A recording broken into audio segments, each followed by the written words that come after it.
যে বাংলাদেশে ইসলাম এসেছে, সেই সাহাবায়ে কেরামের কেউ দায়ী আসছেন, কেউ ব্যবসার পথ ধরে, কেউ দাওয়াতের পথ ধরে এসে আমাদেরকে ইসলামের বাংলাদেশে দাওয়াত দিয়েছেন। তাসাউফ ইসলামের আমরা দাওয়াত পেয়েছি।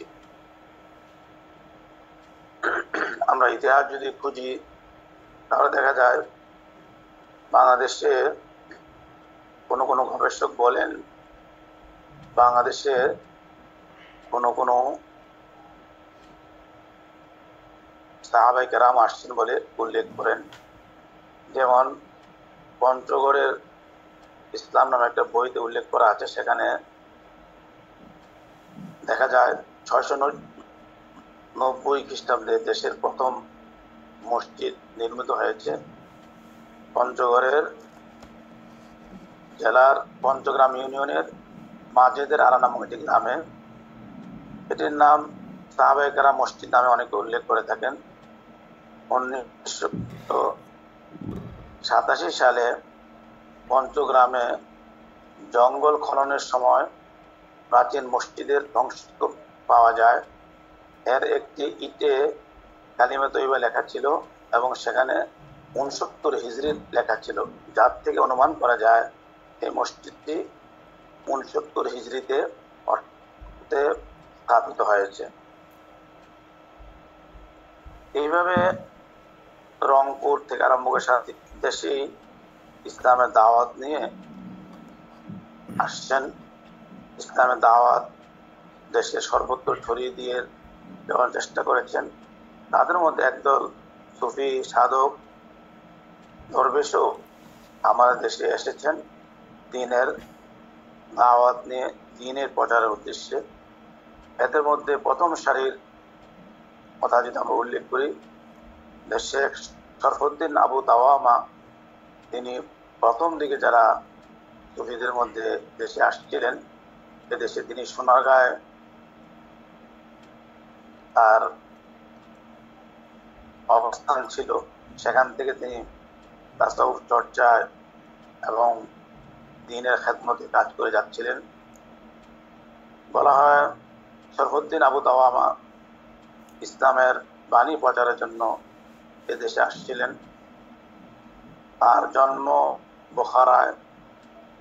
খোরাসানে তিনি শিক্ষা থেকে লাভ করেন। তিনি দিল্লি থেকে সোনারগাঁ নির্বাসিত হন 1264 সুলতান গিয়াসউদ্দিনের সময়। পথে বিহারে অধিবাসী শেখ শরফুদ্দীন ইয়াহিয়া মানির সাথে তার দেখা হয়। সেখানে তিনি তার শিষ্যত্ব গ্রহণ করেন এবং পীর আবু তামামার সঙ্গে 1274 খ্রিস্টাব্দে তিনি সোনারগাঁ আগমন করেন। আবু তাওয়ামা তরিকার সুফি সাধকদের মধ্যে অন্যতম ছিলেন। তিনি তাসাউফ সম্প্রদায়ের একটি গ্রন্থ আছে, এটা মাকামাত, যেটা বহুল প্রসিদ্ধি লাভ করেছে এবং তিনি 1287 খ্রিস্টাব্দে তিনি সোনারগাঁয়ে ইন্তেকাল করেন। সেখানে তিনি সমাহিত আছেন। পরবর্তীতে আমরা যদি আলোচনা করি, দেখা যাবে শেখ আলাউল হক নামে একজন বিশেষ সুফি সাধক, যিনি পন্ডুয়াতে, উত্তরবঙ্গে পন্ডুয়াতে আছেন। তার সেখানে দ্বীন প্রচারের কাজে তিনি নিয়োজিত ছিলেন। শেখ আলাউল হক লখনৌতির এক খানদানি মুসলিম পরিবারে জন্মগ্রহণ করেন। তার কর্ম তৎপরের কারণে তিনি যখন পান্ডুয়া আসেন, তার ইসলাম প্রচার প্রসারের ক্ষেত্রে অত্র এলাকার লোকজন তাকে নানানভাবে সহযোগিতা করেন। লোকজন তার আচরণে মুগ্ধ হয়ে অনেক ইসলামও গ্রহণ করেছেন, ইসলামের প্রচার প্রসার ব্যক্তি লাভ করেছে।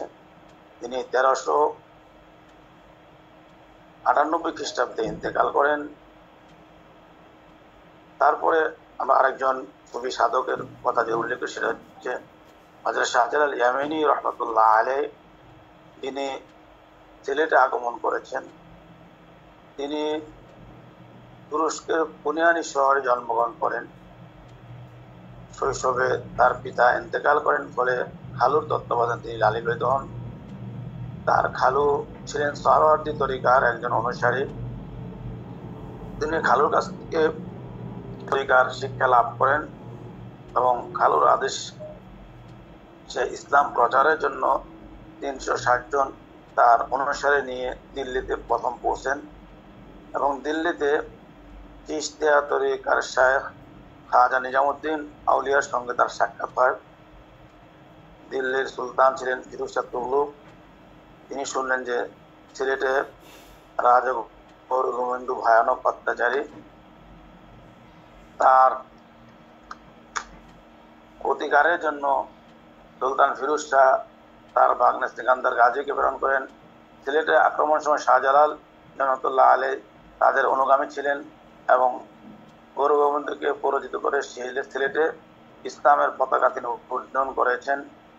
তিনি 1347 খ্রিস্টাব্দে ইন্তেকাল করেন।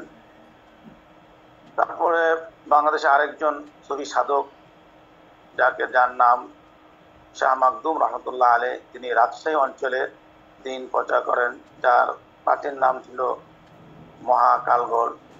তিনি 1288 খ্রিস্টাব্দে বাগদাদ থেকে এসেছিলেন। শাহ মাকদুম পূর্বপুরুষ, তার প্রকৃত নাম হচ্ছে সৈয়দ আব্দুল কুদ্দুস। শাহ মাকদুম ছিলেন কাদিয়া খানদানের একজন সুফি সাধক ও তার বড় ভাই প্রথমে নোয়াখালী জেলার কাঞ্চনপুর ভাইকে সেখানে রেখে তিনি তার অনুসারীদেরকে নিয়ে প্রথমে রাজশাহীর চারঘাটের সন্নিকটে বাঘায় আসেন। পরে সেখানে তিনি ইসলামের প্রচার প্রসার করেন। তিনি একদিকে যেমন ইবাদতে মাশগুল থাকতেন এবং তার অনুসারীদেরকে সেভাবে ইবাদতে মাশগুল করাতেন এবং তিনি জিহাদের সাথে সম্পৃক্ত থেকে অন্যায় দূর করেছেন এবং ইসলামের প্রতিষ্ঠা করার ক্ষেত্রে সহযোগিতা করেছেন। আরেকজন বিশেষ সুফি দরবেশ যাকে আমরা শাহ আলী বাগদাদি বলি। শাহ আলী বাগদাদি যিনি ঢাকায় দিন প্রচারের কাছে নিয়োজিত ছিলেন। শাহ আলী বাগদাদি একজন সুফি সাধক ছিলেন। 1434